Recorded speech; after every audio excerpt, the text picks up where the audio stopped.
Thank God, we finally got that Wednesday Season 2 announcement, and it took them long enough. There are so many questions that I need answered, so I'm going to tell you all of them. Obviously, Season 1 spoilers. I'm Joey C. Let's go! So the season ends with Xavier Thorpe giving Wednesday a cell phone, hoping they'll text. That's a bold move, Xavier. But don't you worry, we will talk about that later. Obviously, adding the element of technology to Wednesday's already terrifying and absurd outcast life is bound to have some conflict. I don't have a phone. I refuse to be a slave to technology. And it does, even in the last few minutes of the season. And the first text she gets on her shiny new phone is from an unknown number, which...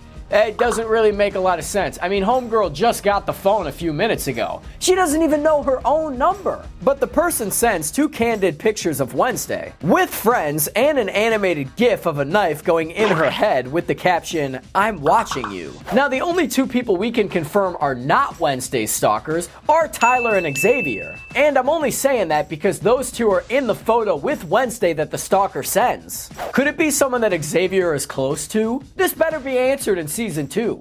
Another big question we have is who is going to be the principal of Nevermore Academy? And as The Undertaker would say, rest in peace. Miss Weems. She finally stopped hating Wednesday just in time to be poisoned and die. This was one of the biggest, oh my god, you gotta be kidding me moments in the entire season. Fitting in, don't you think?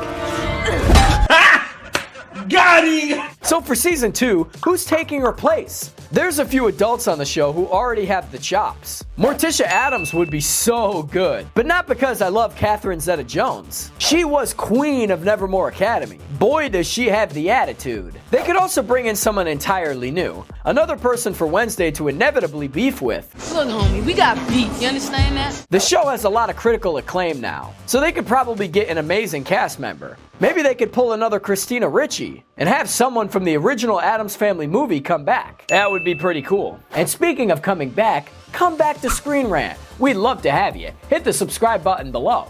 Speaking of Christina Ricci, let's talk about Laurel Gates. We're going to assume she will not be the new principal. Wednesday stomped her in the face at the end of Season 1 after Eugene attacked her with bees. No, not the bees! Not the bees! We don't really know much else about her defeat after that. Wednesday probably didn't kill her, but we all know how Wednesday feels about homicide. Wow, that child needs help. Jumping away from mortality for a second to talk about Bianca Barclay. We'll get to the other classmates in a second, but don't sit there and lie to me, okay? We all love Bianca. She's the enemy that's not an enemy. The it girl everyone loves to hate. In a world of homicidal maniacs, it's nice to have a casual fencing opponent you want to strangle. But her story got pretty intense as Season 1 went on. Turns out, Bianca escaped her mom's cult, the Morning Song. In episode 5, when Bianca's mom came to visit, she said Bianca wouldn't return next year. And if she tried, her mom would tell everyone she got in using her Siren song. In the last episode, Bianca does tell Wednesday that she's coming for that fencing title next year. But there's bound to be conflict when Bianca's mother being the way she is. Is Wednesday going to, dare I say, help Bianca? Boy, that would be an intense story development for Season 2. You don't care what people think of you. Honestly, I wish I cared a little more. Now listen, we gotta talk about Wednesday's love life. That girl has so much going on for somebody who hates everybody. We got Tyler Galpin. He was being taken somewhere to keep him contained, but it looked like he was a hop, skip, and a jump away from escaping in the finale. That's a possibility, as long as he gets out of Laurel's grasp. There's also Xavier Thorpe, who, like I said, gave Wednesday a cell phone in hopes of staying in touch. They had a big will they, won't they thing going on all season. And those are just conventional choices for Wednesday. We know that's not what Jenny Ortega wants. She said she hates the love triangle. Her and Emma Myers, who played Enid, have hinted at wanting something to happen between their characters. And that hug near the end of the finale, come on, there is something there. I mean, look at this hug. It's so beautiful. Yeah, so Wednesday has quite the selection for bachelors and a bachelorette. Who the hell is she gonna choose? Who would you choose? I don't know. I'm not you. You actually have to tell me who you're going to choose because